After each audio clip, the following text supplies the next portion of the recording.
What's happening, guys? Happy Saturday. I was about to say actually happy Sunday, but obviously it's not Sunday, it is Saturday. Big up to everyone locked in on this wonderful, I would say wonderful Saturday, guys. But after a heat wave yesterday in the UK, it's now raining. That's life in the UK, guys. That's what it's like living in the UK. But big up to everyone locked in, lunch day vibes, midday vibes, whatever you want to call it. We've got a lot to talk about because, as always, there is something happening in the world of Manchester United all the time. I saw the Mount title before. We're still going to talk about it, but I just had to put something in about Javi Simons. That's it. We're still going to talk about Mason Mount. Don't worry, because I know Fabrizio came out and kind of nullified what was said. But we're still going to talk about it and see if it's something that Manchester United should explore. Can we start with an update for the women? I could give you an update for Manchester United women. Manchester United women have announced the signing of Elizabeth Terland. The Norwegian striker has joined Manchester United. They also announced the signing of Melvin Mallard, the loanee that Manchester United had last season, is now a permanent Manchester United player. Of course, Mary Earps is gone. Of course, Katie Zellum is gone. Of course, Lucia Garcia is gone. Now Irene Guerrero is gone as well, having joined Manchester United last summer, played about 20 minutes in the flipping WSL, and now they sold her. World Cup winner. Don't make any sense. Nikita Paris has had her 1-year contract option extended, but that is likely because Manchester United will sell her. I think that's the case. So in terms of transfers, that's all the information for Manchester United. Manchester United are looking at a fullback, they're looking at a DM, and they're looking to add some new players to the squad. Simple as that. That's all the information I'm aware of and that I know of for Manchester United women. If you want more regular Manchester United women updates, then follow me on Twitter right below here, Mina Football. You can follow me on Twitter because I post a lot about Manchester United women on there. And I try do as much like TikToks and YouTube shorts about Manchester United women. So big up. Big up Donna Cullen says, Miss Mina, I'm very proud of you talking football, man. Come on. Big up to everyone that's locked in. Big up to Hafiz says, hello from Perth. Big up to everyone from Perth. I would love to visit there. Big up to Michael. Big up to Aki. Big up to everyone in the chat. Listen, we got a lot to talk about, guys. We got a lot to talk about. And of course, it's preseason day. It's match day for preseason, the second preseason game for Manchester United. But we are going to talk transfers first. Or should we talk about the preseason game? And we'll talk about the people available for the preseason game. And then we're going to talk about transfers. There's some updates on Javi Simons. There's some key updates on Ugarte. Some key updates on Ugarte. Reportedly, Manchester United and PSG are edging very, very close to agree terms. You lot know PSG want João Neves. They have to pay 70 million. They're trying to get 70 million or 60 million for Ugarte. So that's what we're going to talk about. And we're going to talk about some other little bits and bobs as well. So big up to everyone that's locked in. Listen, be sure to hit the like button and be sure to subscribe as well. It's the road to 5K. We're less than 200 away from hitting 5K. The goal is to get to 5K before the start of the season in a couple of weeks or less than a month's time. So that is the goal. So be sure to, like I said, hit the like button. Be sure to subscribe. I'm trying to build a HQ setup, guys. You know, I got this little HQ here. It's been here for like, I think since February, but I'm trying to enhance it. I'm trying to enhance the equipment, enhance the quality and all of that stuff. So listen, make sure you lot support the channel. If you want to join the Minions gang, you can. It's the pinned comment in the chat. You get your badges, you get your emojis, you get your custom member content, and of course, like I said, you get to support the growth of the channel. But let's get into it. Let's talk preseason, guys. Let's talk preseason and let's talk about the traveling players for Manchester United. Not a far trip, of course, and I don't anticipate that there will be a lot of regular first team players in this, but here is the players that have travelled for Manchester United's preseason game later today. I think kickoff is at 4 p.m. against Rangers. And there's some names you can see there. Aaron Wan-Bissaka, you can see. Andre Onana, you can see. Andre Onana was not part of the previous preseason game, but he is now.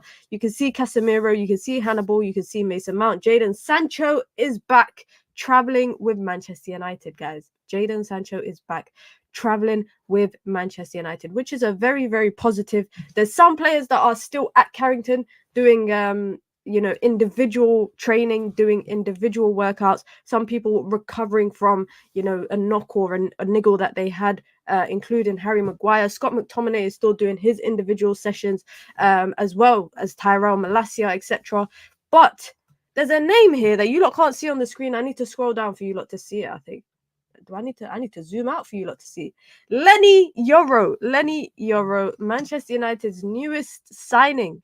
Manchester United's newest signing has travelled with Manchester United to Rangers. Now, I don't know if he's going to play because I know he's taken part in one training session so far. There's no guarantee that he will play, but I think maybe he's there for the vibe, for the match day vibe, to be in and around that environment. Now, of course, a lot of this traveling team are academy players, but I'm really, really happy to see I would say three particular players that I'm excited to see in this academy team. Radek Vitek, the goalkeeper that had a absolute great performance against Rosenborg, Harry Amas, and Toby Collier, who a lot of people are dubbing him as the next up for Manchester United. We had Garnacho, we had Kobbie Mainoo this season. Which academy player is it going to be? It could be Toby Collier. So I'm excited to see them, but I'm also happy to see Jadon Sancho back traveling with the matchday team. Amad Diallo traveling with the matchday team. No Marcus Rashford either, but we've got Aaron Wan-Bissaka again, who is available too. So it looks like it's a decent team. Listen, it's preseason, guys. This part of preseason is just about getting the minutes in. That's it. Like, I know people were talking about Man United losing, but Man United were not the only team that lost their opening preseason game.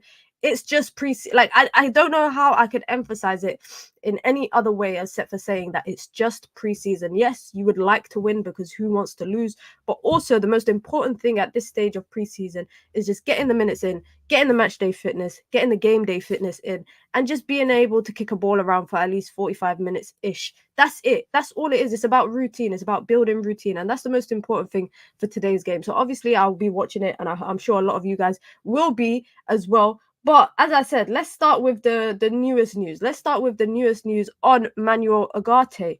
Coming straight from man like Santi Auna. He's been reliable. He's reporting, by the way, that Manchester United and PSG are close to reaching an agreement for the transfer of Manuel Ugarte. Now, I want to know what a lot of you guys think, because is this the best? Yeah, this is a good time actually to come and to actually speak about this guy as well, because we can speak about both players together at the same time. Because another player that Manchester United has been recently linked to is Zubimendi, Martin Zubimendi, the Real Sociedad midfielder, who is a very elegant player. He's a very elegant player. Is he what Manchester United wants? No. Now, I've seen the debate about which one would you take. Now, I think there are two different types of profiles, and it's two different types of things that Manchester United need. At this given time, I would say that Manchester United don't need someone that can play someone, the attributes that Kobbie Mainoo has. We don't need it again in a midfielder. Now, I'm not saying that, by the way, Kobbie Mainoo is better than Zubimendi. I love Zubimendi, by the way. I think he's a phenomenal player. But I also think that Manchester United needs someone that got a bit of in them. You know what I'm saying, guys? I don't know how to describe it, but they need a midfielder that just does the dirty work. That's what you need. Now, if Man United in an ideal world could get Ugarte and they could get Zubimendi, that would be great. Now, until the terms of this move for Ugarte is kind of clarified for fans, we don't know whether Manchester United are approaching this to buy Ugarte or a loan with an option to buy. Now, obviously, PSG need to sell him. They need to sell him or offload him in some form in order for them to get the man that they want in João Neves. And I think it's very unlikely that Zubimendi leaves. Now, by the way, Zubimendi has, I think, a 60 million release clause, if I'm not wrong. It's a 60 million release clause. And he's young. He's, like I said, he's young. He's elegant. And when I describe a player as elegant, I'm not talking about the way they dress or anything. I'm talking about on the ball, just the way that they play. Like, if you watched the final, the England final, when Rodri came off, right? Zubimendi just slotted in perfectly. Like, I was watching the game with my family, and that, and some of my family were cheering when Rodri came off, and I was like to them, guys, Zubimendi is no joke. He's no joke. So even though Rodri has come off, Zubimendi is no joke. I just feel like with Ugarte and Zubimendi, what United need is more leaning towards a type of profile like Ugarte. And also that makes sense as to why Manchester United tried to. Did you know, guys, that Man United tried to hijack Amadou Onana's move? But he turned it down because he gave his word to Aston Villa. This is what you call a man of faith. This is what you call a respectful person. He gave his word to Aston Villa and Unai Emery, so he had to reject United. By the way, Aston Villa were willing to talk to Manchester United because Manchester United were willing to pay the same amount that Aston Villa would pay. Now, obviously, he's yet to be announced as a Villa player, but I think that is done. Man United tried to hijack the move, but that makes sense as to why Man United went for a player like Amadou Onana, because they need physicality. For so long, I would say, Manchester United have been needing physicality in the midfield. Like, I think that's what United have missed. Even with Casemiro there, can I just say that? Even with Casemiro there and available, Manchester United have missed physicality in the midfield. And that's why I'm leaning more towards the idea of a player like Ugarte now. If United, like I said, in an ideal world, could get Zubimendi, could get Ugarte, then I would be all for it. I would totally be all for it. I'd take any different profiles, but I'll prefer more character like six. But I think both work. But also I think, what are we building around that player, or what pieces are we putting next to that player? Is it going to be a lone six? Are we trying to play with a lone midfielder? Are we trying to play with a double pivot? What is it that United are going to try to do in this team? Then I think for that, in that reason, then you can kind of understand which player to go for. Now, for example, months ago, guys, I'm sure you lot remember when the transfer window first opened, or when it was about to open, I was talking about João Neves, and I really like the idea of João Neves. The only thing I would say, and what I said back then, and you can go back and look at the streams, I said I would never pay 120 million for João Neves, but I would love a player like João Neves at Manchester United. Now, it looks like he's going to PSG. I don't know if he's actually going to fit there. Ugarte, they thought that they were getting a player in Ugarte, didn't fit into the system, didn't fit into what they needed in the league, etc., etc. But I think Manchester United's move for a midfielder will be very, very clear. Now, obviously, it was in the title. I took it out, but we're going to speak about it anyway, because yesterday it was announced that Manchester United had notified officials from the Saudi Pro League that they have no intention to sell Bruno Fernandes, Jadon Sancho, and Casemiro. Then earlier today, it was reported by an individual, Graham Bailey, I think his name is. It was reported by Graham Bailey that Manchester United have explored the option of potentially selling Mason Mount. Now, less than 30 minutes or so later, Fabrizio comes out and says that's false. Manchester United are not planning to sell Mason Mount. Basically, I'm paraphrasing, but that's essentially what he said. And it's interesting to me because I think out of all the midfielders that Manchester United would keep, I would think that Mason Mount is the one that they've yet to kind of utilize or try in different positions, or try in different environments. You know, Mason Mount's been there for one season, right? And I know some of you lot don't rate Mason Mount regardless of whether he's been there for one season or if he's been there for 5 seasons. I know some of you lot were never kind of sold on the idea of signing Mason Mount.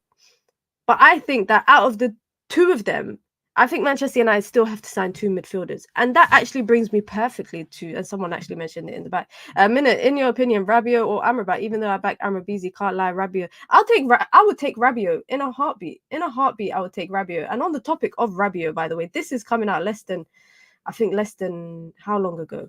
How long ago was the recent news on Adrien Rabiot? It's being reported, by the way, it's being reported by a French journalist, and I don't doubt this because, you know, I don't really doubt it a lot of the time. Adrien Rabiot is getting closer to joining Manchester United. Obviously, he's a free agent, available on a free, so that's good. And the player prefers Manchester United to Liverpool. Currently, his entourage, i.e. his agent, his mama, is in talks with Manchester United and Liverpool, but he has made it clear that Manchester United is his preference. Now, Adrien Rabiot historically is a player that Manchester United have been linked to. And guys, honestly, a transfer window opens, Rabiot links start. It's like clockwork. There's 3 things in life guaranteed: tax, death, and Man United being linked to Adrien Rabiot. It's always going to happen. It's always going to happen. So I'm not surprised that it's happened now. Now, I think at the moment, the fact that he's available on a free, it's similar to that Christian Eriksen signing that Man United made a couple seasons ago, where it's low risk, low reward. Now, obviously, you can talk about the environment that he brings and all of that stuff. Listen, I have no doubt, and maybe this is me being confident in the structure that Manchester United have built under Ineos, but I have no doubt that kind of shit will get stamped out. I have no doubt about it. Whatever people like to talk about his agent, his mom, etc., etc. I have no doubt that that stuff will not be a problem.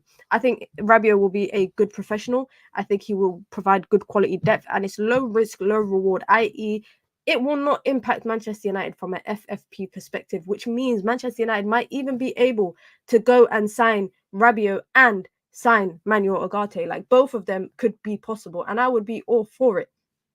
Now, obviously, he has interest from other teams in the Premier League. That's no secret. But the fact that he favoritizes Manchester United, the Man United pool is still there, guys. Let me just say that. The Man United pool is still very much there. Let me know what you lot think, by the way, because I know there's been talk about Sufyan Amrabat as well.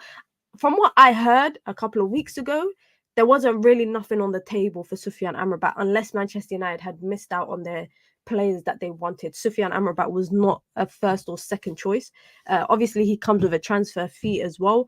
But from what I did hear as well, it's likely that he will move to the Premier League. There's two particular teams in the Premier League that are interested in him, and he's interested in those teams as well. I think bro just wants to move to the Premier League. And you lot remember last year, I told you lot here live on stream when Amrabat was joining. I told you lot here live on stream that it was going to happen before, on deadline day. I told you lot that. So I'm just sharing. I'm just sharing this kind of this information with the community now. Don't hold me to it. Don't hold me to it. But if I was to pick between Sufyan Amrabat and Rabiot, shout out to my Muslim brother Sufyan Amrabat, but I'm going with Rabiot. No disrespect to him. I just think, in terms of his experience and that quality in the midfield that he can offer coming off the bench, or basically coming off as a rotation player, or maybe in games where Manchester United need to play a bit more defensively in the midfield. We saw France doing it with Rabiot, with Tchouaméni, etc., playing together with Kante in that midfield. In games where Manchester United might have to do that, where maybe we're going to the Etihad or something, and you need to control that midfield, you need the physicality, you need people to win their duels, you need people to be putting a foot in, you need people with some dog in them, I would take Rabiot. I would take Rabiot. Now, obviously, with him coming to the Premier League at this stage in his career, there's no guarantee that he can come to grips with it. There's no guarantee. So it'll take some settling stage, etc., etc. But I wouldn't mind the idea of him. I'm not gonna lie, guys. I wouldn't mind the idea of him. Now, I'm gonna quickly just talk about this guy here, Mason Mount. Obviously, we spoke about him very, very briefly, but I've seen people alluding to Mason Mount as a new signing because obviously he spent a number of games out injured last season. Didn't really get the chance. I can't remember the last time I watched a game and I was very impressed with his performance. Honestly, I don't think there's any game I watched last season that I felt like, yeah, this guy is the real thing. He's kind of like the real deal. However, if United were to look at selling a midfielder, I don't know what they would get for Mason Mount, if I'm being honest. The reason why I'm saying that is because I feel like Manchester United took a plunge last year when they signed him. Obviously, now you look at it's quite similar to the Leny Yoro situation where Man United paid 60 million for Mason Mount in his last year in his contract. Man United paid 52 million for Leny Yoro in his last year of his contract. However, they offered Mason Mount, what was it, 250 a week? Being able to offload that, I don't think is going to be necessarily the case. And I also feel like with the fact that he hasn't had a clear opportunity last season consistently. I mean, some of it is his own fault in injuries, etc., and some of it he was just on the bench. Like, we saw him getting little poverty minutes, a couple minutes here and there towards the latter stages. So I don't like the idea, by the way, guys, of people alluding to Mason Mount as a new signing. He is not a new signing. Let's not glorify it. Let's not glorify it. Yeah, last season was horrible. He was injured for many different reasons. He struggled. And in the early stages of the season when he was available, he wasn't very impactful. Can I say that? I don't know what the pathway is for Mason Mount. I don't know what the pathway is. Is he Bruno Fernandes's long-term replacement? I don't think so, because why else would Manchester United be linked to a player like Javi Simons? And we're going to speak about that as well. I don't think he's Bruno Fernandes's long-term replacement. I don't know what it is, the plan. I don't know what is the plan for Mason Mount and Manchester United, especially as Manchester United get more active in the transfer window, especially as Manchester United start moving pieces around in the transfer window. It does make, when United are bringing in a right winger or a striker, it makes you wonder, the players that are already in that position, what does that mean for them? And so Manchester United being linked to a player like Javi Simons, being linked to Ugarte, being linked to Zubimendi, being linked to Rabiot, it makes me think, where the hell does Mason Mount stand? Where does he stand? Now, of course, he's still young. Well, he's still relatively young. He ain't that old. But I do think that United can get good out of him. It just depends on what is his role. Because, I could go as far and say a role player does not cost you 60 million.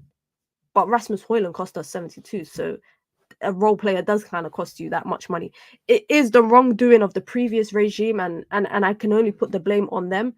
But do you guys think Mason Mount is a role player? Do you think he's a starter? Or do you think he's just a non-factor and Manchester United should cut it? United should, what's the word? Cut ties with him. There you go. United should cut ties with him and just part ways and put him up on the transfer market. I don't know where they could sell him to. I've seen now again reported by Graham Bailey, and this was kind of shut down by Fabrizio Romano. He kind of suggested that Aston Villa and Tottenham were interested in him. Now, Mason Mount for me, he comes good. He comes as a good player. However, as Manchester United figure out how they're going to play and the pieces of the puzzle to the team, I think there's some pieces that are already there that they've just got question marks on them. And I think for me, Mason Mount is one of them. I honestly think Mason Mount is one of them. And it's not for me saying that Mason Mount is shit. I think he's a good player. But I just think that there is no clarity in terms of where he's going to play and how he fits into this team. There's no kind of clarity on that. On top of the fact that he has injury problems. Like, let's be honest, Mason Mount has injury problems. When it was Anthony Martial, everybody was so critical. When it was Rafael Varane, who won everything there is to win practically in football, except for the Euros, I think is the only thing he ain't won. He's won every trophy there is to win. People were critical of Rafael Varane when he was going through an injury phase. With Mason Mount, nobody speaks about the injury record. Nobody speaks about, what's the term that people like to say? Availability is your best ability or whatever it is. Then in that case, he ain't really an able person. And I don't blame him, by the way, guys. I don't blame him, and I don't blame Manchester United's current regime. I blame the past one because he came into Manchester United and it just didn't make sense as to how he was going to fit into the team. You saw him come in the first couple games of the season before he got injured. It just didn't make sense where he was playing. I watched him play. I think it was Newcastle in the Carabao Cup. He got done up in the midfield. When Man United got knocked out, he got finished in the midfield. By what's his name? Who's that Brazilian guy that plays for Bruno Guimaraes? It was just unnecessary buy. I agree. I do think that Mason Mount was an unnecessary buy, and I think it's going to be one of them situations, like similar to Anthony, etc., where United are going to have to cut ties with them and just take the L. That's what's going to happen. Now, it's not a situation like Jadon Sancho, where I think Man United could make more use of Jadon Sancho than they can make use of Mason Mount. And the reason why I'm saying that, it's not me being a Sancho fan or any of that. I'm as critical of Jadon Sancho as the next person is. But I think that on the right hand, with the fact that Jadon Sancho can play on the left and the right, and the fact that he's a very technical player, I knew. Guys, you mentioned Mason Mount once, and I knew pyramid scheme will pop up. Minna, where's my apology? Where I told you about Mason Mount. Come on, we don't use slurs here. Come on, pyramid scheme. We don't use slurs here. I hear it. Pyramid scheme said it from summer last year. I remember when I first started the channel and Man United signed Mason Mount. Pyramid scheme said it. He said Manchester United, Mason Mount, not gonna work. Dead food, all of that kind of stuff. And I kept saying, just give him a chance, give him a chance, give him a chance. But now I've seen the light. And like I said, it's not me piling on him. And I really hope that Manchester United do figure out what the hell they do with him. Because the more players that Manchester United get linked to in midfield, whether it's Zubimendi, whether it's Ugarte, whether it's Javi Simons, Manchester United need to figure it out. Now, just a quick one before we kind of get on to more Manchester United news. I cannot believe Arsenal have gone and done it, guys. I can't believe Arsenal have gone and done it. Arsenal and Bologna have reached an agreement for Ricardo Calafiori. 40 million euros, bro. 34 million pounds. 34 million pounds. That is berserk. 34 million pounds. Arsenal already have one of the better defensive teams in the league, and they've now added Calafiori to it. But obviously, they've agreed personal terms, by the way, already. They just need to sign on the dotted line and get him out for his medical. But what a signing he is, by the way. What a signing he is for us. I don't know why United didn't look at that. I don't know why United didn't look at this. Left back for 34 million. Obviously, they'll probably like. I hope that means no more Zinchenko for Arsenal because I can't stand that guy. I can't stand that guy. But this is a big deal, guys. This is the big deal. And you know what the funny thing is about all of this? Is that Bologna have sold him for 40 million plus 5 million in add-ons. They've sold Joshua Zirkzee for what, 42 million plus add-ons. And yet they only keep 50% of all of that. They keep 50% of all of that. Why? Because 50%, they got a 50% sell-on clause, with FC Basel, and then they've got a 50% sell-on clause for Joshua Zirkzee as well. Maybe his injuries. A lot of people are saying that. Now, obviously, I'm not going to lie. I ain't that privy to his injury record. Let me have a look at his injury record quickly. But I was just very impressed with what I saw during the Euros and last season. Now, obviously, I think they've made Champions League as well. His injury record is not bad, guys. Come on. What? Are we being for real? Are we being for real? He missed 2 games the whole of it last season. The season before that, he missed about 15 games. The season before that, he missed about 7 games. Yeah, he missed 7 games. The season before that, he missed he missed a lot of games in 2020. But that's not bad, guys. Calafiori, he had a ligament injury back in 18-19. That was the worst of his injuries, where he missed 75 games. That injury record is not the worst, guys. Now, obviously, there's no guarantee, by the way, because look at Jurrien Timber. He came to Arsenal and tore his ACL in their first game. So there's no guarantee that you can have an injury-free career and then just grab an injury out of nowhere. And then also you can have an injury-ridden career and suddenly get fit. So there's no guarantee for that. There's no guarantee for that. He's overrated, in my opinion. Okay, fair enough. I don't know. I like him.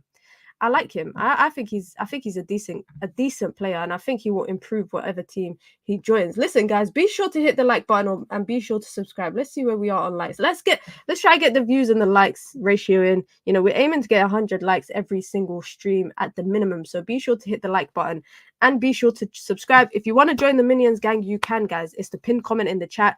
You get your badges, you get emojis. We got bare emojis, by the way. We got bare emojis here. So you get your emojis, you get your custom member content, and of course, you get to support the growth of the ever-growing channel. We are not that far away from 5K, which is a big milestone, a big milestone. I'm not going to lie.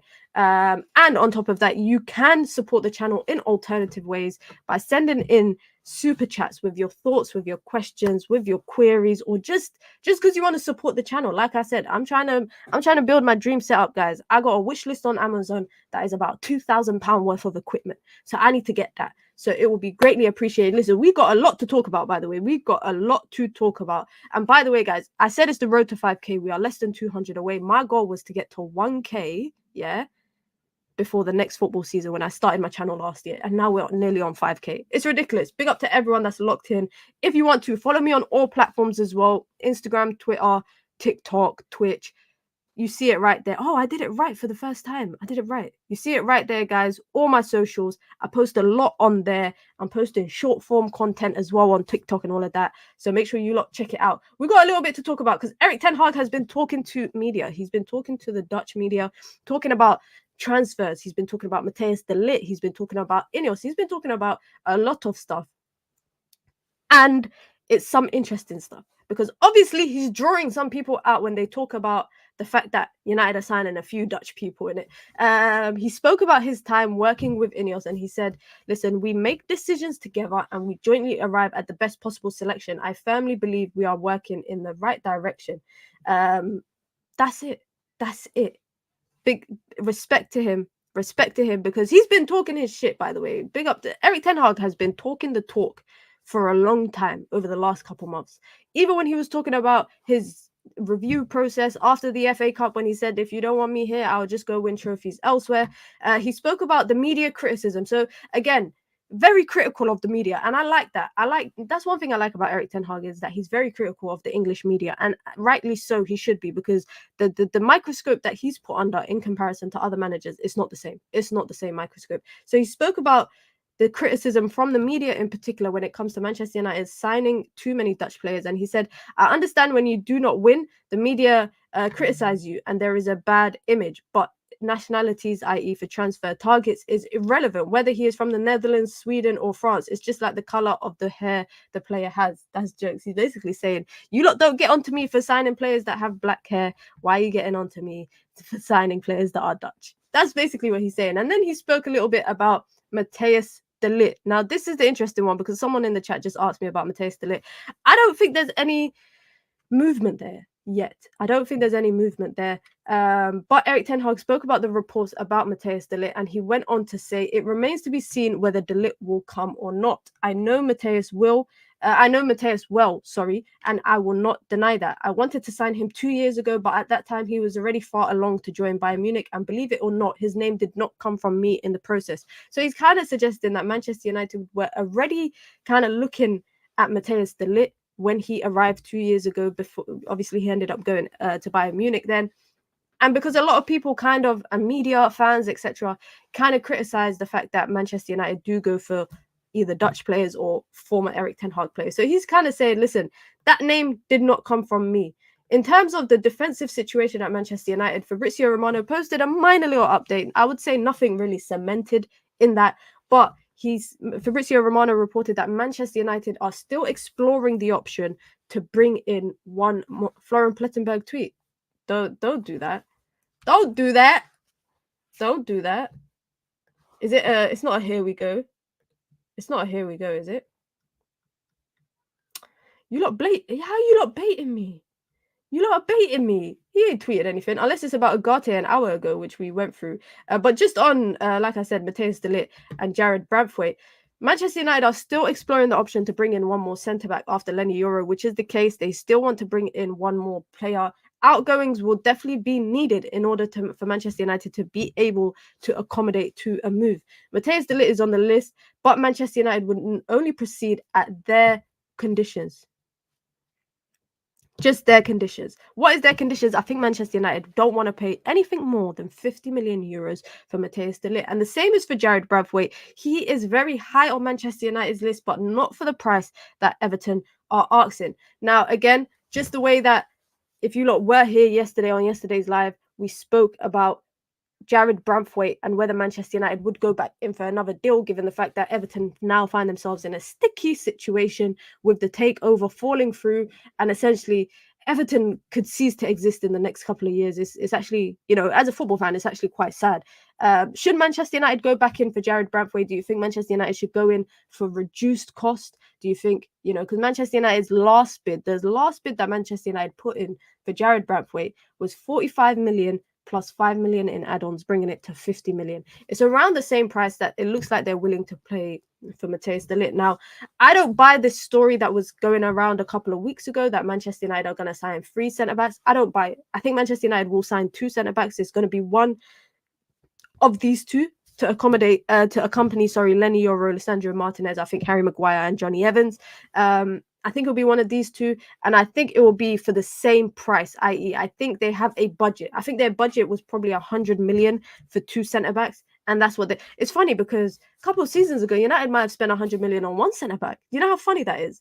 But now they're looking to step in that on 2 centre-backs. Now, it would have been nice if Manchester United didn't miss out on Tosin Adarabioyo, because that would have been a free. That could have been 3 centre-backs that Manchester United could have had.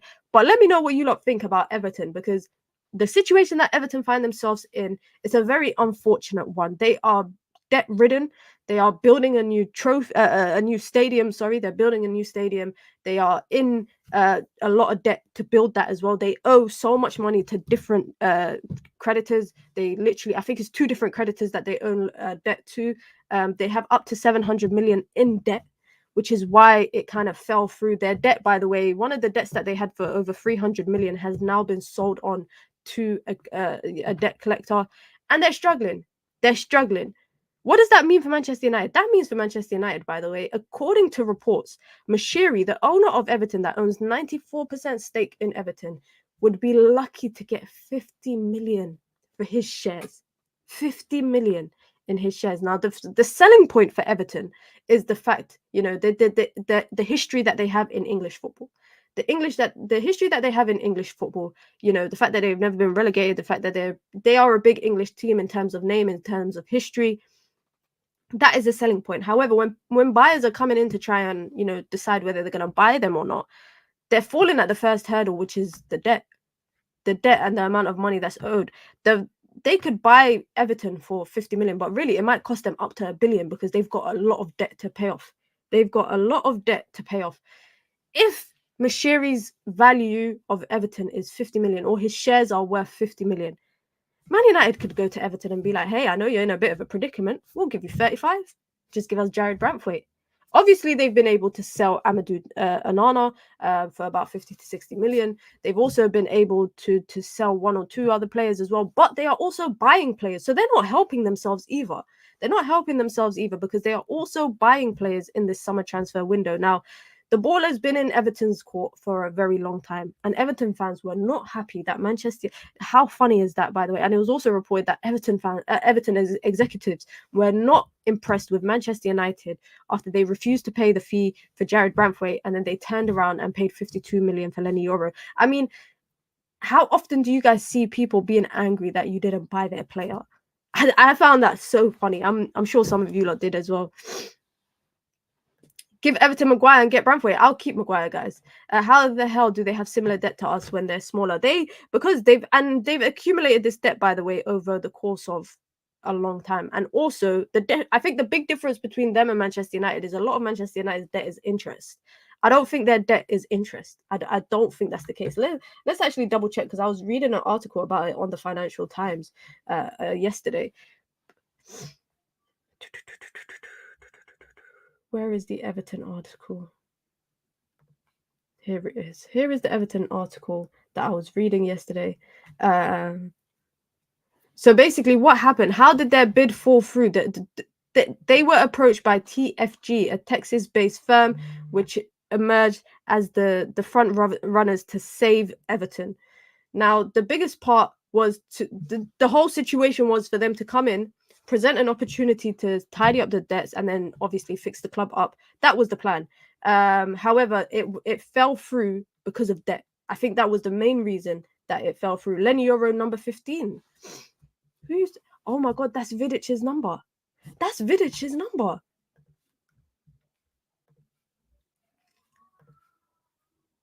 If I'm right, guys, that's Vidic's number, right? Let me pull up. Let me pull up the picture. Let me pull up the picture quickly before we go back to talking about Jared Branthwaite. Vidic's number. Oh, this is big shoes to fill. And by the way, guys, he's got bare tats for 18-year-old, but that's neither here or there. These are some big shoes to fill, guys. Number 15 is some big shoes to fill.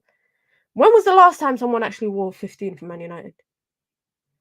I know that he was wearing number 15 as well. Man United number 15. Who was the last person to wear number 15?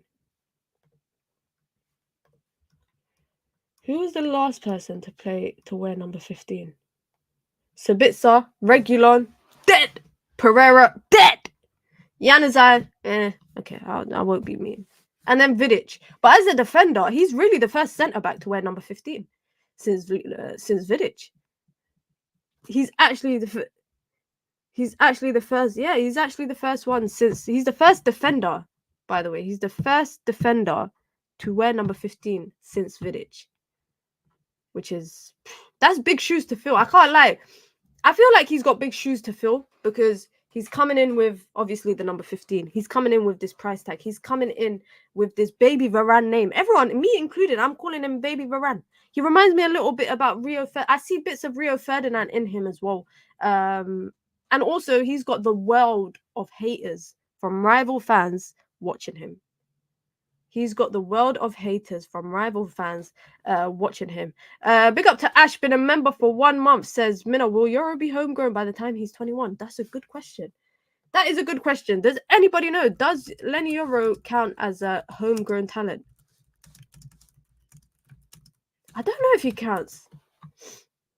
I don't know if he counts in if as a homegrown talent because he's 18. Usually, don't they have to join a bit earlier than 18? If I'm not wrong. They usually have to join a bit earlier. Super Scud says, yeah, he will. Okay. like PK did. Okay, so he will count as a homegrown talent. That's good for Manchester United then. Maybe that's why Man United are actively looking at selling people like Scott McTominay, etc., because they don't really, they've got one homegrown talent in for another. They've kept Johnny Evans, etc. That's what's added to his value. Does it depend on whether he's registered as a first teamer or under 23 player? That's a good question, because Garnacho and them do count as homegrown players, if I'm not wrong. The players that Manchester United brought at in 2020 or 2019 to join the academy, they all count as homegrown talents as well. So that's a good question. That is a very good question. But what were we talking about, guys, before we kind of got sidetracked? We're talking about these two here. And it's funny because we're talking also about Leny Yoro and who's gonna accompany him. Who are we taking out of these two? Who are you taking? Not we. Let's not say we. Who are you taking out of that? You're presented with 50 million option for Matthias de Ligt, 50 million option for Jared Branthwaite. Now, I really do think, by the way, with the financial implications at Everton right now, that they could. By the way, this is how bad their financial situation is. Everton lost almost £400 million between 4 years. And that's also why they had a lot of points deducted as well. And that, on top of the fact that they're building a new stadium, the stadium itself is being built on debt. That is ridiculous. So all of that loans to build the stadium, etc., all of that comes up to 600 million. 600 million. And they were also lent more money in this takeover process. The owner was lent more money, and I don't even know what the hell happened with that. So they find themselves in a serious predicament that Manchester United could actually capitalize on. United could capitalize on it and go and say, you know what, you lot need money because you're going through a difficult time. I don't know. A part of me would take Jared Branthwaite. I don't know why. A part of me would take Jared Branthwaite. All of you lot in the chat are saying de Ligt. Everybody is saying de Ligt. Just give me the light. I'll take de Ligt. De Ligt all day. Everyone's saying de Ligt. De Ligt.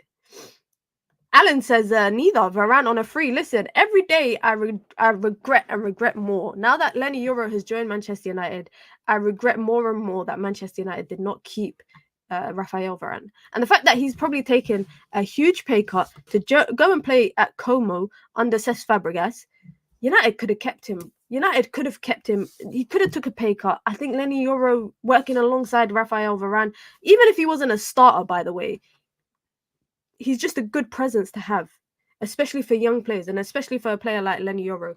And one thing about Jared Branthwaite that I like, guys, is his ability to play on both sides. Also, Eric Ten Hag's very keen on a left-footed centre-back. But he could play with both. He could play on both sides. Also, and this is going to lead me to my point we're going to talk about Javi Simons, his history with working under Ruud van Nistelrooy. Ruud van Nistelrooy has a history, can I say, of developing young players at his time at PSV. However, what I will go and then say is that de Ligt is a proven professional. Like, I was watching a video, I don't know if you lot watched it, but I was watching a video on United View from the We Talk Ajax guys, shout out to Ajax, who was talking about de Ligt. Him and Flex were doing a video together, I think it was, and they were talking about de Ligt, and he was talking about how one of his most underrated assets is the fact that he's a leader and he's a true professional. He was a captain at the age of 18, 19 at Ajax, which is very unheard of in club football in Europe. That's very unheard of. That, on top of the fact that I feel like he's just been unfortunate with his time at Bayern Munich, his time at Juve, really and truly, everybody in that Ajax team. If we talk about that Ajax team that Erik ten Hag had in 2019, nobody really went on to really blow up, or excuse me, but let me not say that, but nobody went on to kind of have an amazing career and just take over European football. I would say Frankie de Jong to an extent. Frankie de Jong did. He was good at Barcelona, but no one within that, like, there was so many different assets in that team. Hakim Ziyech, obviously, Frankie de Jong, Donny van der Beek, de Ligt, etc. There was so many players there that none of them really, Mazraoui, for example, none of them really went on to just be a superstar or be this amazing player. Why? Because they all played in a very good system and they all had good technical ability in a technical system. That's why. And I feel like people judged Matthijs de Ligt on his time at Bayern Munich, on his time at Juve. He went to Juve and he was third or so in the pecking order, fourth. He was bottom of the list in the pecking order. Bayern Munich, again, he was not first choice. He was competing with people like Upamecano, Kim Min-jae. Then Eric Dyer comes in. Eric Dyer is a preference of Thomas Tuchel. Can I just say, anything that Thomas Tuchel does is not, it's not hack. You know, it's not the truth. Hack means truth. It's not the truth. Just because he dropped, just because Matthijs de Ligt couldn't get in to the first team ahead of someone like Eric Dyer doesn't mean Eric Dyer is the better player and Matthijs de Ligt is shit. Can I just say that? Thomas Tuchel has a weird way of thinking. He has a weird way of thinking. I think, you know, with the two price tags that they both come for, if United could get a deal for Matthijs de Ligt, say in the 40 to 50 region, I think that's reasonable. I think it's reasonable. Now, I like Jared Branthwaite more than Matthijs de Ligt, but I wouldn't be mad about the idea of Matthijs de Ligt. I always said to you guys, Leny Yoro was my priority. He was my favorite. Once I knew Man United were not getting Todibo, I said to get Leny Yoro, and everything else is kind of after that. We can talk about all of that stuff after that. Ajax is the best of the best, legend club, home of the best youth ever. That's true. That's true. Ajax is known for that. They are. It's renowned. It's renowned for their academy is renowned for that. Big up to Dipesh. Says big up Mina, fair play on Euro. I wasn't expecting that, to be frank. Dipesh is a Real Madrid fan, by the way. Humble with it. Humble with it. I don't think a lot of fans were expecting it either. And last but not least, let's get onto this, because obviously I think this was actually my plan for the core of the discussion, but I kind of now I've lost it. Shit. Where's it gone? This is the downside of having way too many tabs open, guys. I'll be having way too many tabs opened, and now I think I actually think I just closed the tab that I was looking for. Yeah, I just closed the tab like an idiot. Guys, we're only 4 likes away from hitting 100, so please hit the like button if you can. Let's get to 100 likes, guys. Let's get to 100 likes and be able to, I think that's like consistent back-to-back streams that we're hitting 100 likes, which is a good thing. It's a good thing. If you want to join the Minions gang, you can. It's the pinned comment in the chat. You get your badges, you get your emojis, you get your custom member content, and of course, you get to support the growth of the channel. If you want to support the channel in other ways, you can. You can send in super chats with your comments, with your questions, with your thoughts. As a full-time content creator, listen, it goes a long way. Your support goes a long, long way. Simple as that. But last but not least, let's talk about Javi Simons. Let's talk about Javi Simons and the links to Manchester United. Now, I spoke about this weeks ago, and sometimes I feel like I just be speaking things into existence, and sometimes I should just stop, because I spoke about this a couple of weeks ago about this idea. Now, being reported, by the way, by Florian Plettenberg, is that PSG and Bayern Munich are negotiating for Javi Simons. However, Manchester United are interested. Now, I always said this. I said, between Javi Simons and Desire Doué, Bayern Munich will sign one or the other. Bayern Munich will sign one or the other out of the two of them. Now, can I just say the idea of Javi Simons, Jamal Musiala, and Michael Olise, that's cheating. That's actually cheating, and nobody's saying anything about it. Nobody is saying anything about it. That's actually unfair. That's actually unfair. Now, do I think that there's anything solidified in this move for Javi Simons? I don't think so, because I always thought Javi Simons will stay in Germany. I thought Javi Simons would stay in Germany. Obviously, he was at RB Leipzig. PSG do not want to sell him this window. They want to loan him out, but I think that they will sell him if the price is right, if Bayern Munich are willing to pay 70 million for Javi Simons. And Bayern Munich, by the way, they just go through a rebuild every single summer. Like, it's actually, they brought Paulinho, they brought Michael Olise, they had a bid rejected for Desire Doué. They turned around and decided to approach Javi Simons instead. This is unfair. This is really unfair. But, you know, I can't hate too much. I can't hate too much. Now, is there anything in this for Manchester United? I don't think so. I really don't think so. I always said I like the idea of Javi Simons, but again, where would he play in Manchester United? Now, obviously, out of the options that Manchester United have, he's probably better than a lot of them. He's probably better than a lot of them. But I don't know how realistic it would be for him to come to the Premier League, especially on a loan. I don't think Manchester United will sign players on loans unless it's clearly players that they want, like this guy right here. Well, I'm saying this guy right here if I can find the picture. This guy right here, Manuel Ugarte. If it's Manuel Ugarte, if PSG's turn around and say, you know what, Man United, PSG are going to offer you a loan with an option to buy, I think United will go for it because Manuel Ugarte is a player that they want. It's a player that they've already agreed personal terms. What is the reoccurring theme that we've seen during the transfer window thus far, except for Leny Yoro, I would say, because Leny Yoro's situation was a bit different. But a lot of players Manchester United are interested in: Matthias de Ligt, Jared Branthwaite, Joshua Zirkzee, etc., etc. Man United agree personal terms with the player first before they go to the club because they want to know that the player's on board. And Manuel Ugarte, for me, is a prime example of that. The fact that Javi Simons' story just popped up out of nowhere, I don't know if Manchester United were truly... I don't know if Man United were truly in for him or truly interested in him. I think Javi Simons is very clear where he wants to play next season. I think it's Germany, and I think the options for him is very clear as day. Now, obviously, this news came out of nowhere, and United fans, we're going to eat it up. We're going to eat up this news. Whenever we hear Man United is linked to X-player, I was meant to do a whiteboard this season to keep track of all the players that Manchester United are linked to. I didn't get... Ornstein posted. What did he post? Oh no, just as we were talking about it, straight from David Ornstein, guys, straight from David Ornstein. Let's put it up. Let me bring it up right here. Everton tell Manchester United they will not sell Jared Branthwaite unless the transfer valuation is met. So Everton clearly know the conversations that are happening around right now in the Manchester United fan base of, oh, they're having financial issues, let's just go and offer a lower price. But they've essentially told them. Everton have informed Manchester... Let's read the whole piece. Straight from David Ornstein.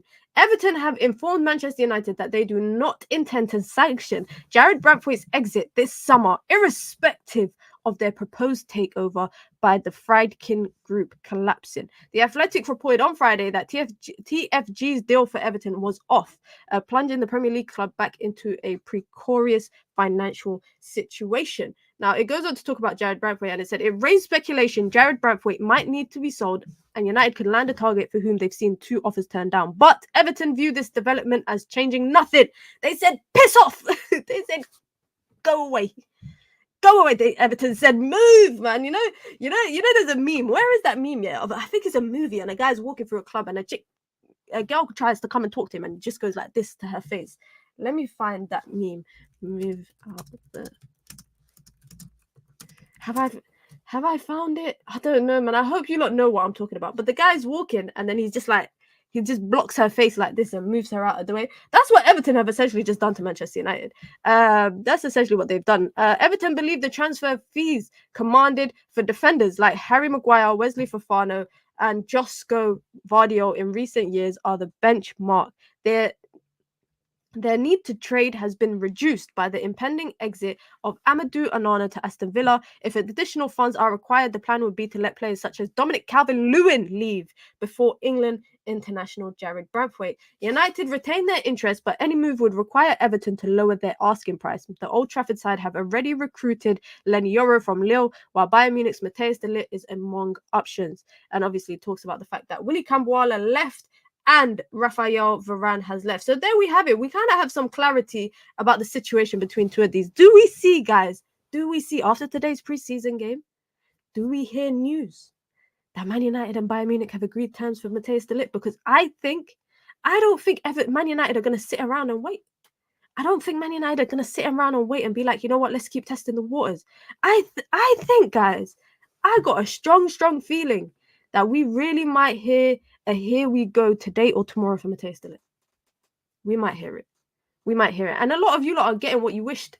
Because a lot of you in the chat were saying that you prefer the idea of Matthias de Ligt rather than the idea of someone such as Jared Branthwaite. A lot of you lot were saying that. So I you lot are getting what you wanted. You're getting what you asked for. You're getting what you asked for. But that's good. That's some good clarity that I think we needed. That's some good clarity, because otherwise we were just speculating for so long. We were just speculating for so long right now and trying to figure out exactly what is the case. Is it who is it gonna be?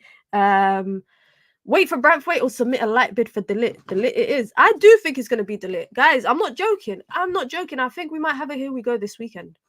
And if we do, what should I say? You lot have to do now. You lot don't have to do anything. But I do have a strong feeling that Man United will get a here we go. United fans will get a here we go for Jared Branthwaite in the next, not for Jared Branthwaite, sorry, for Matthias de Ligt in the next 36 hours. I'm gonna even put a time on it. And I'm gonna say the next 36 hours, Manchester United are gonna get a here we go for Matthias de Ligt. Why? Because I think, look at this, yeah. Who did we see traveling today? Let me pull it up. Let me pull it up. These man don't F about. These man don't F about. Where are they? Here they are, bro. How? It's Saturday, and these man are traveling in a suit. They don't fuck about. They're here to close business. They're here to do business, these two. It's Saturday after a heat wave in the UK yesterday. Yeah, private jet settings in suits. They're even wearing shiny shoe. They're wearing shiny shoe. You see the shiny shoe they're wearing, guys? They're here for business. These men are here for business. So they've gone Rangers versus Manchester United, but really they're sitting in the conference room in the stadium saying, you know what, Bayern Munich, what? You know, speaking German to them, they probably got a translator right there. They probably said, there's I don't even know German, guys. I wish I knew German, because then it will make this a lot more easier. But I don't. Shall I call my friend who speaks German? This is business. They are here for the business. They're not here to fuck about. Excuse my language. But they, look at this. They're even wearing their ties to the top, guys. Look how high up they're wearing their ties. They're wearing their ties to the top. They mean business. These lot are not joking. When I was in high school, do you know how I used to wear my tie, guys? I never used to wear my tie like that. Because I was not on business. But these two, they are on business. And they shine or dust shoes. They said the shiny shoe come out. You know when you see shiny shoe come out? Look at this. They've got their shirts tucked in. They are not just like dusty, musty people. They aren't just like dusty, musty people. They are just like true professionals. True professionals. Clean shaven. Minnie, you had the short tie in it, yeah, man. I used to wear the short. I used to wear my tie like, oh, if I could find a high school picture, man. I got bare high school pictures on my phone. I used to wear a short tie. Secondary school. Sorry, some people call it secondary school. Some people call it high school. Sometimes I never even used to wear a tie, but I used to get in so much trouble all the time for not wearing uniform. Sinke says, we are back and we are not here to play games. Professional business. We are here on the business. But you know, have you ever heard that? We are here for the business. We are here for these lot don't F about, man. These lot don't F about. And that's what I'm saying. 36 hours or so, we are getting a here we go for Matthias de Ligt. I don't think Man United will go out and pay that big fee. Don't expose your school logo, because some people will know where you went. My school uniform has changed now. The school that I went to has changed their logo and everything.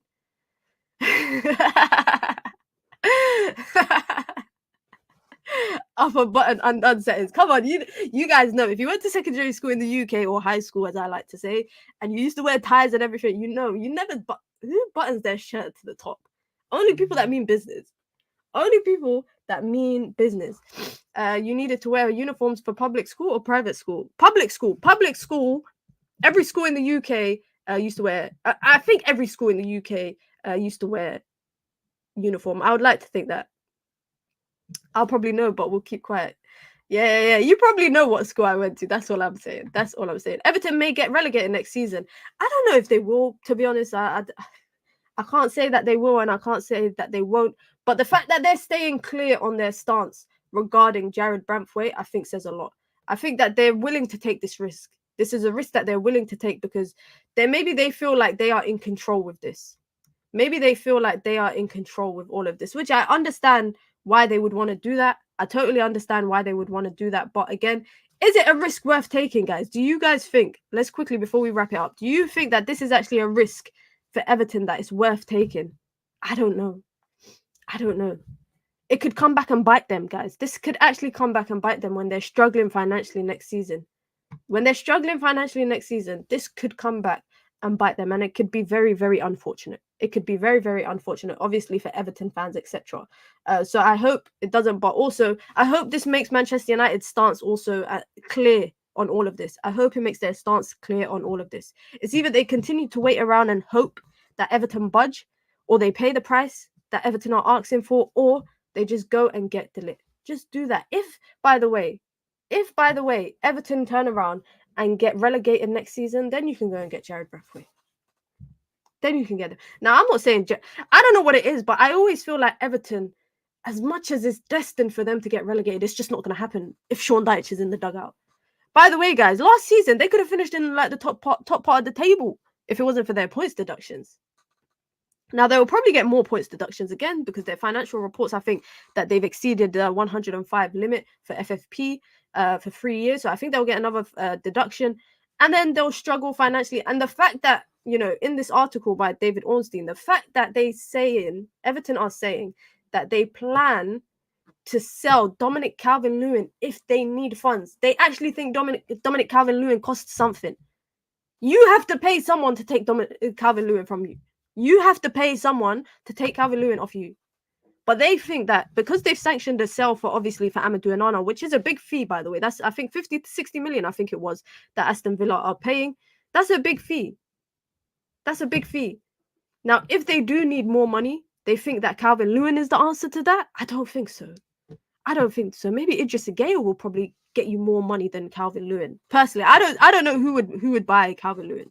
I don't know who would buy him personally, but that's just my opinion of him. That's just my opinion of him. But I hope now this is clear for Manchester United, the situation and all of that, the stance.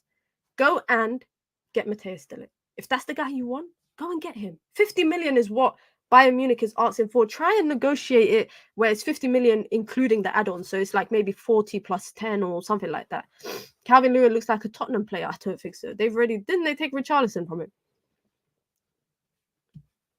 I don't think so. Reports are saying Newcastle are interested in Calvert-Lewin, which is mad. They got Isaac. Why the hell do they need Calvert-Lewin?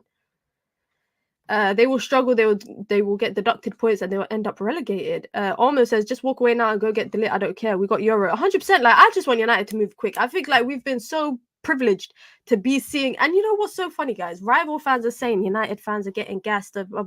Listen, we spent 3 weeks per player last transfer window.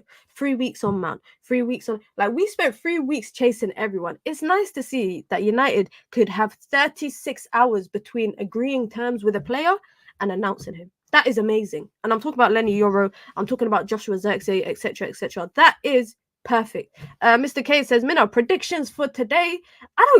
Guys, I hope United win, but can I just say that maybe I'm not...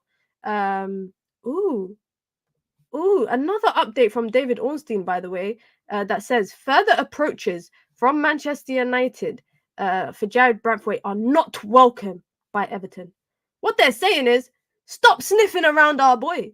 They're basically saying, stop coming and sniffing around our boy. Now, let me actually find where he said this verbatim. But in his article, I don't see that. But people are saying that David Ornstein has said that further approaches from Manchester United for Jared Branthwaite are not welcome by Everton. Everton said, leave us alone. Why are you so obsessed with me? Everybody knows. That's what they're saying. They say you guys are so obsessed with us. Leave us alone. Leave us alone. They're saying, leave me alone. Leave us alone. United need to leave them alone. If that's what they asked, why are you doing them a favor? No matter how badly you want the player, you're doing them a financial favor. Keep it moving.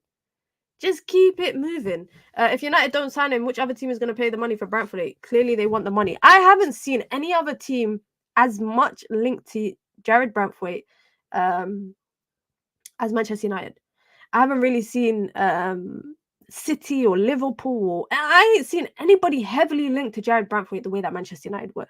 So this could actually come back and bite them in the arse. Excuse my language, but like I said, it could come back and actually bite them in the arse. And if they're being clear on the idea of don't come back, stop approaching us, you're not welcome here, They said they put a sign on the door and they said, no Manchester United.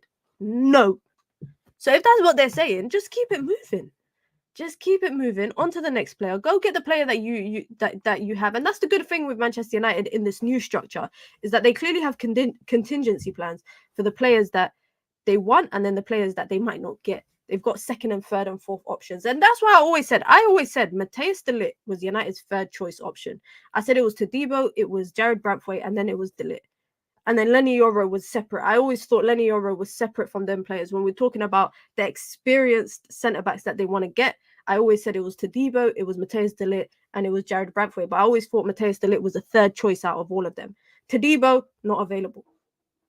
Or United can't get him. Jared Branthwaite, Everton just told us to piss off.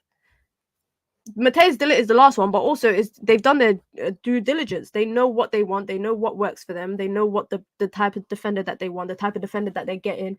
And of course, it's one that the manager likes and the manager has worked with. So for me, it's like it's clear as day. Once you get Matthias de Ligt, you can then focus on the next position. You can focus on Ugarte.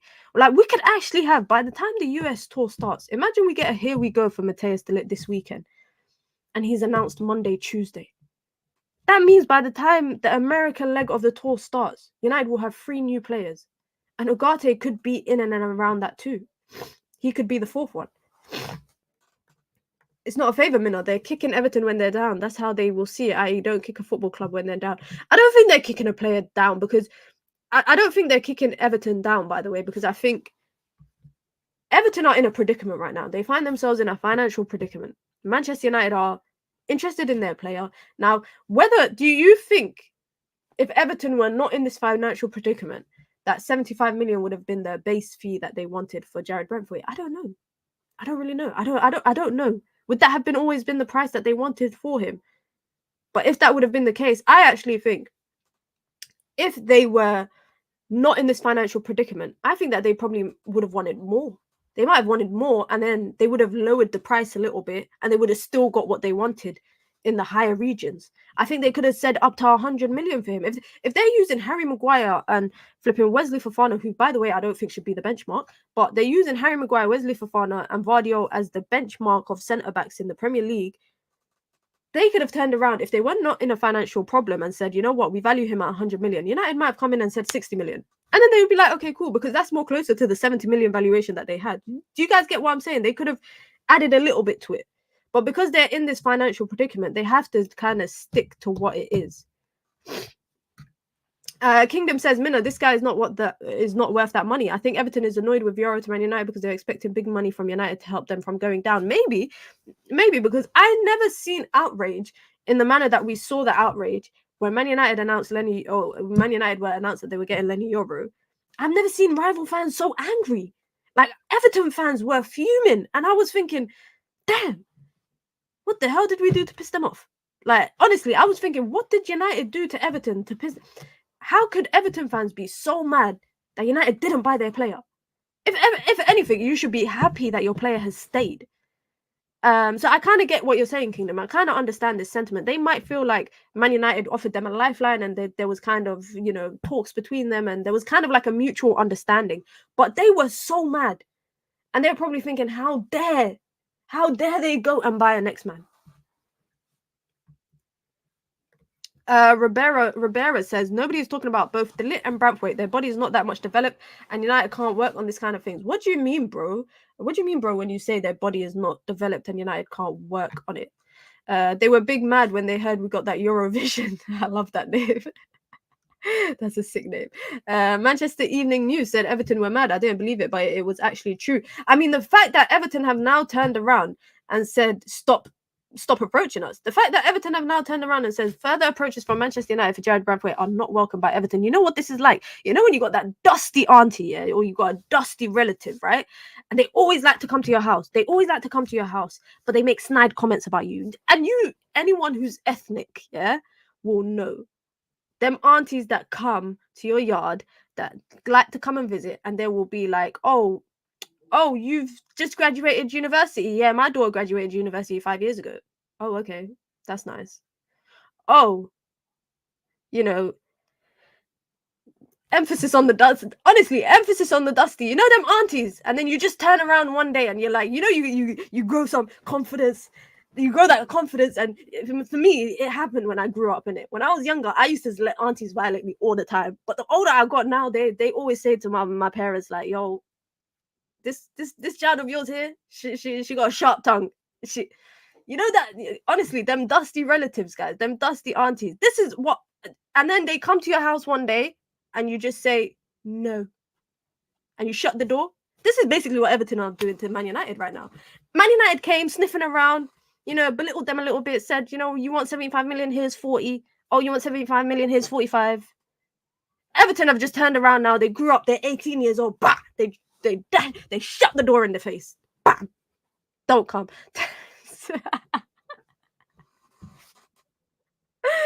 Oh my god, Terence is so offside. Terence is so offside for this, but it's true.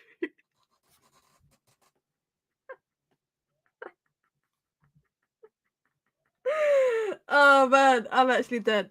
That is too funny, man. That is actually too funny, man. But listen, this is what I think with Everton, man. I think with Mateus de Ligt, United just need to keep it moving. United, honestly, I can't stop laughing at what Terence says because it's true. It's true. Um, it's true. That made me laugh. United can sign him next season. By then, Everton will be Championship. Guys, don't hold your breath, man. Everton are not getting relegated.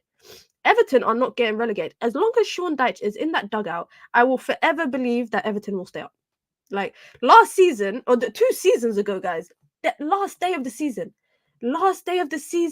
And who was it? It was Abdoulaye Doucouré. Abdoulaye Doucouré scores the one goal that they need. Everton do a pitch invasion. They're not going to do it. And by the way, if Everton get relegated, I think it will be the beginning of the end for them because the fact that they've spent a lot of debt, their entire stadium that they've built right now that is being built is literally financed on debt. They don't know how they're going to pay that back. They don't know how they're going to pay all the other money that they owe as well, over 600 million. It could really be the beginning of the end for Everton. We've seen what has happened with teams like Bolton, Portsmouth, Wigan, most recently Reading. Reading, 11 years ago, were in the Premier League, or maybe even just more than that. They were in the Premier League.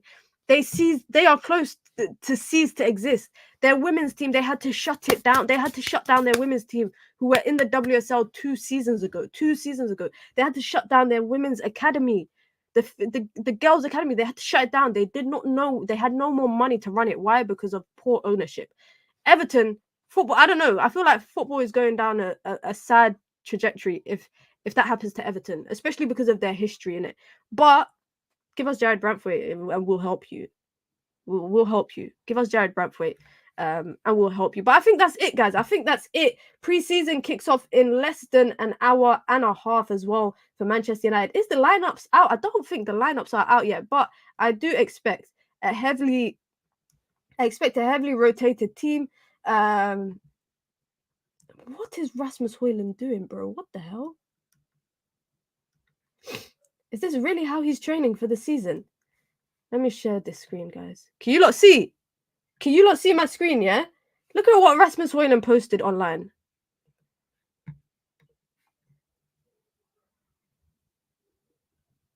What is bro doing?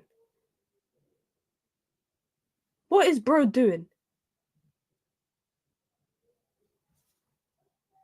What kind of training is this? Is he training to just bounce off of centre backs all day? He's training to be a wrestler. I don't know what he's training for.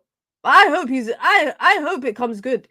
Whatever he's doing, I hope it comes good. That's all I have to say.